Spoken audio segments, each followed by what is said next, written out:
Le 8 août 2022, après 5 mois de pourparlers sous la médiation du Qatar, les autorités de transition au Tchad et une quarantaine de mouvements politico-militaires signent un accord de paix. L'accord de Doha prévoit plusieurs engagements de part et d'autre, notamment un cessez-le-feu général, l'application d'une loi d'amnistie et des mesures visant à assurer la sécurité physique des membres des mouvements politico-militaires signataires, de leurs biens et de leurs proches à leur retour au Tchad.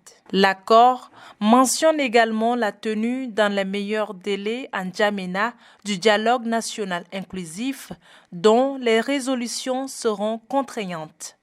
Le 13 août, plusieurs délégués des groupes signataires de l'accord de Doha regagnent le pays. D'autres chefs de mouvements politico-militaires suivront. Parmi eux, il y a Timan Erdimi, président de l'UFR, Union des forces de la résistance, Mahamat Nouri de l'UFDD, Union des forces démocratiques pour le changement, Mahamat Assilek Alata, premier vice-président et porte-parole de l'UFDD, Aboubakar Choua Dazi, du MDJT, Mouvement pour la démocratie et la justice au Tchad, ou encore Takilal Ndolassum, du FPLS, Front populaire de libération du Sud, qui sera rebaptisé Front populaire de libération.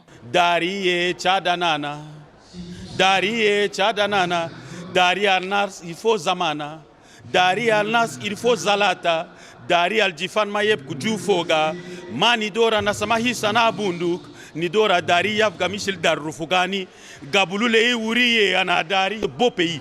Nous avons un pays de 1 284 000 km². Nous ne sommes que 17 millions. C'est un quartier de Abuja au Nigeria. Nous pouvons faire beaucoup de choses. Et les Tchadiens, nous nous aimons. La plupart de ces personnalités retrouvent N'Djamena après plusieurs années d'exil. À leur descente d'avion, tous se disent prêts pour le dialogue. Nous allons mettre tout pour que le dialogue réussisse et afin que pour que la paix soit consolidée au Tchad et que nous retrouvons définitivement une réconciliation nationale, un Tchad nouveau.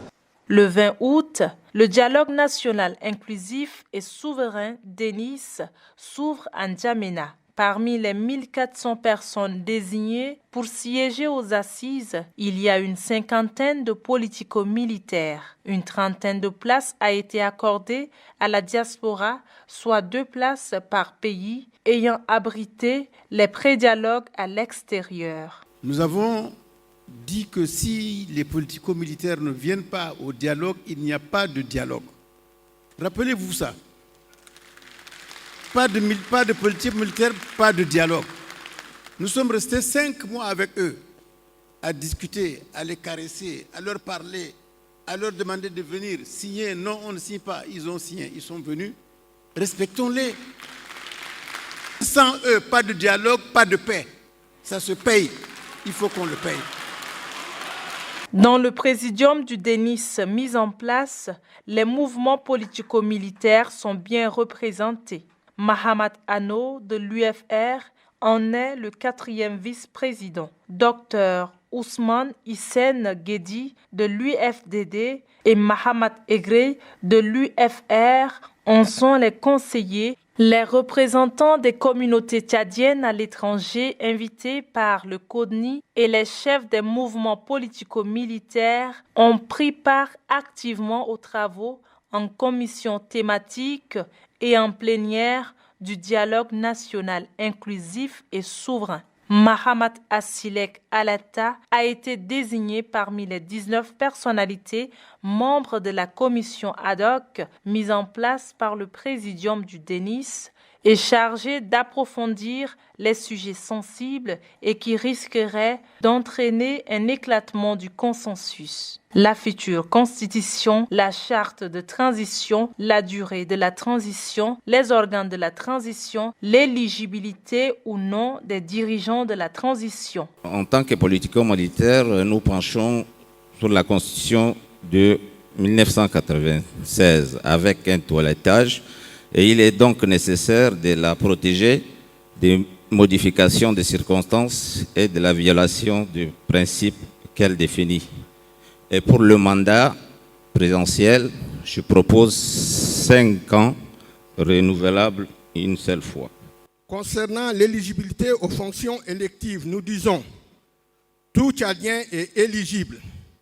Le président de la République doit être âgé dans la fourchette de 35 à 70 ans maximum pour un mandat de 7 ans renouvelable. Et ceci pour donner suffisamment de temps au président élu de mettre en œuvre son programme politique pour lequel il a été élu.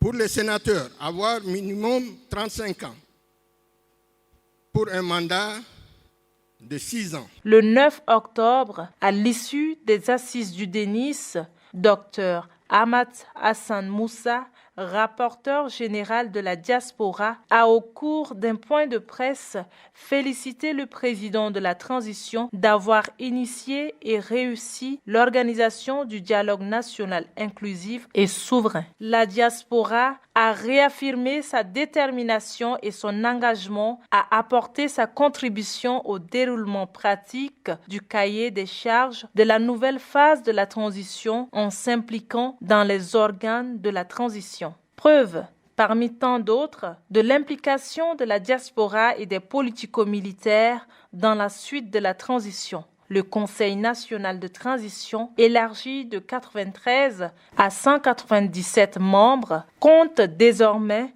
2 représentants de la diaspora et 45 ex-politico-militaires.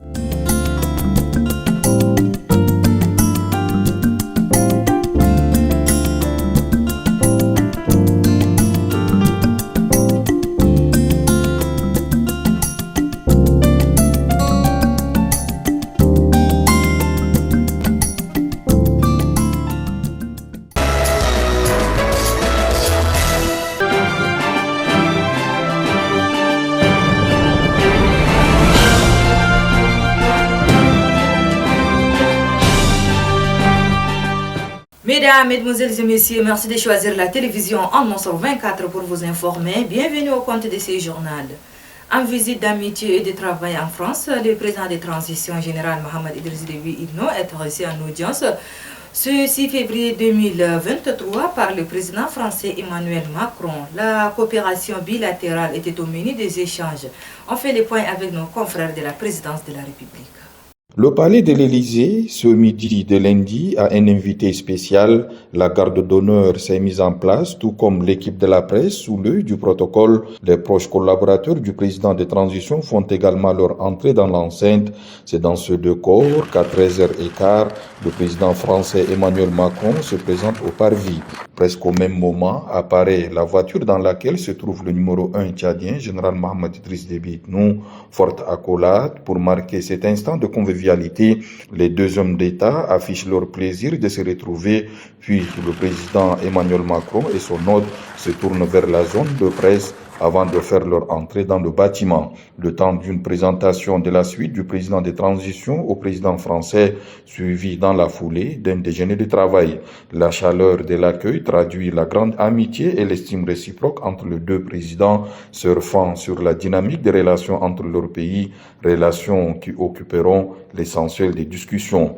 La visite du président de transition en France, la première depuis son investiture pour la 2e phase de la transition, marque un pas dans le sens du développement des rapports instaurés depuis longtemps dans tous les domaines. Elle témoigne aussi de l'intérêt que les 2 dirigeants portent à leur amélioration ainsi qu'à leur volonté d'étendre plus encore cette coopération fondée sur l'histoire. L'occasion est donnée aux 2 chefs d'État de revisiter l'axe N'Djamena-Paris à la lumière du développement de la situation politique et économique dans leurs pays respectifs. Dans ce contexte, le processus de transition n'a pas échappé aux discussions. La 2e phase et les contraintes qui lui sont propres, liées à la nature des actions à mettre en œuvre, au calendrier et aux ressources, ont été élucidées par le chef de l'État, général Mohamed Idriss Déby Itno, dans le sens de l'obtention de plus d'engagement dans l'accompagnement de la France au processus en cours. Partenaire privilégié, la France est plus que jamais sollicitée par les autorités tchadiennes, soucieuses de faire de la transition une réussite suivant la trajectoire tracée par le dialogue national inclusif et souverain, laquelle prévoit à son terme l'organisation des élections libres dans les meilleures conditions possibles pour le retour à l'ordre constitutionnel.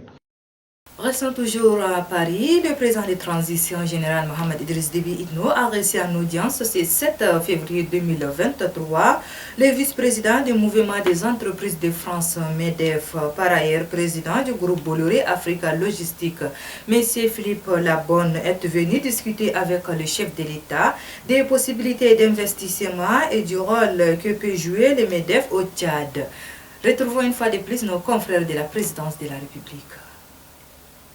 L'un des bras séculiers de la coopération tchado-française est le secteur privé. Le potentiel du Tchad est grand et le monde des entreprises peut mieux faire. C'est dans cette dynamique que s'inscrit l'audience accordée ce mardi par le chef de l'État au vice-président du MEDEF, le mouvement des entreprises de France, M. Philippe Labonne. Le chef de l'État a saisi l'occasion pour exposer sa vision consistant à accentuer la mise en évidence des opportunités d'investissement au pays des Toumaï, un pays vierge dont les atouts restent à valoriser, a expliqué le président des transitions, général Mohamed Idriss Déby Itno. Pour lui, l'énergie, les mines, les hydrocarbures, l'agriculture ainsi que la logistique sont des secteurs cibles, lui qui souhaite un engagement massif des investisseurs français au Tchad. Le président souhaiterait qu'une délégation d'entreprises françaises vienne au pays pour concrétiser des projets et contribuer à la création de l'emploi dans votre pays qui occupe une place stratégique en Afrique. Nous, on est convaincus du potentiel du Tchad et le message que m'a dit le président, que m'a demandé de relayer au MEDEF, sera relayé. J'espère qu'on pourra venir avec mes collègues du MENEF rencontrer les autorités tchadiennes et nos collègues du patronat tchadien pour voir comment développer des projets, créer de l'emploi et créer de la richesse sur le sol tchadien. Les entreprises déjà présentes au Tchad sont encouragées par le chef de l'État, général Mohamed Idriss Déby Itno, à poursuivre leur programme d'investissement et le diversifier afin de développer des vastes programmes, notamment en matière de substitution des importations de produits au Tchad, ce qui implique un essor de la filière agro-industrielle. La délégation de l'organisation patronale française attendue au Tchad trouvera un environnement rendu plus attractif, notamment par la création des zones économiques spéciales, une des nombreuses initiatives du chef de l'État tendant à rendre les conditions d'affaires plus attrayantes et à renforcer la gouvernance économique. De Paris, revenons en N'Djamena pour parler du lancement ce 6 février 2023 du recensement des réserves de l'État dans les 10 communes de la ville de N'Djamena. La commune du 1er arrondissement a constitué la première étape en présence du maire de la dite commune ainsi que le maire des autres arrondissements de la ville de N'Djamena. Lançant officiellement la dite opération, le ministre de l'Aménagement du territoire, de l'Urbanisme et de l'Habitat, Mohamed Assilek Alata, donne plus des explications sur cette opération. Suivez, il est au micro de notre reporter Moussa Mohamed. Il y a des clarifications qu'il faudrait qu'on le dise et que la population comprenne très bien. Il y a des gens qui manipulent, qui racontent des informations erronées. Nous sommes l'État. On a été instruit par notre hiérarchie pour faire la part de choses, recenser les biens de l'État qui sont d'abord sur des terrains construits légalement. Ensuite, recenser les constructions anarchiques. Qui dit construction anarchique, c'est des personnes qui ont occupé des terres sans pour autant y avoir l'autorisation ou un octroi par les services, soit du cadastre ou les autres services y afférents. Nous ne faisons pas cette opération pour aller détruire la maison de quelqu'un. Nous ne faisons pas cette opération pour aller enlever quelqu'un de chez lui. C'est à l'État et à la hiérarchie de pouvoir avoir la force d'imposer la loi. Des Farcha, rendons-nous à la Maison de la Femme où l'Union nationale des associations des personnes handicapées a organisé ce 7 février 2023 la commémoration de la Journée nationale des personnes handicapées. La cérémonie s'est déroulée à la Maison nationale de la Femme et a vu la présence du secrétaire général de la dite association ainsi que de représentants des personnes handicapées au Conseil national des transitions ainsi que d'autres invités venus pour la circonstance. Oumar Mohamed Ida nous fait les points. Placé sous le thème le rôle de la transition dans la recherche des solutions inclusives et durables pour un Tchad accessible aux personnes handicapées, qui est la cérémonie commémorant la Journée nationale des personnes handicapées édition 2023 a commencé et a vu la présence du secrétaire général de l'Union des associations des personnes handicapées, des partenaires techniques et financiers ainsi que le représentant des personnes handicapées au Conseil national des transitions et le membre de l'association. Dans son mot de bienvenue, le président du comité d'organisation, Madi Telsem, a remercié la présence de tous et en particulier le ministère du genre et de la solidarité nationale pour la bonne collaboration avec l'Union. Prenant la parole, le secrétaire général de l'Union nationale des associations des personnes handicapées au Tchad, Gimnaël Rob Kedi, dit que cette commémoration de la Journée nationale des personnes handicapées offre l'opportunité de présenter la personne handicapée en soulignant sa potentialité. La question du handicap, c'est une question qui interpelle, comme quelqu'un l'a dit dans son esprit introductif, que c'est une question qui doit interpeller la conscience de tout le monde, les partenaires, l'État tchadien, les personnes handicapées que nous sommes, le monde humanitaire qui accompagne le développement du Tchad. Et aujourd'hui, nous sommes très contents de se retrouver entre nous-mêmes avec cette multiplicité-là pour dire que désormais, la question du handicap, c'est l'affaire de tout le monde. Effectivement, comme l'œuvre humaine n'est jamais parfaite, certainement, en tant qu'être humain, vous aurez constaté ci et là les imperfections. Et nous vous demandons de faire des critiques constructives pour que les prochaines éditions soient améliorées. Rappelons que la photo des familles a mis terme à la cérémonie. Et sur ce, s'achève cette édition. Merci de l'avoir suivi. Au revoir et à demain. Bon suite de programme sur la télévision en 24. Merci.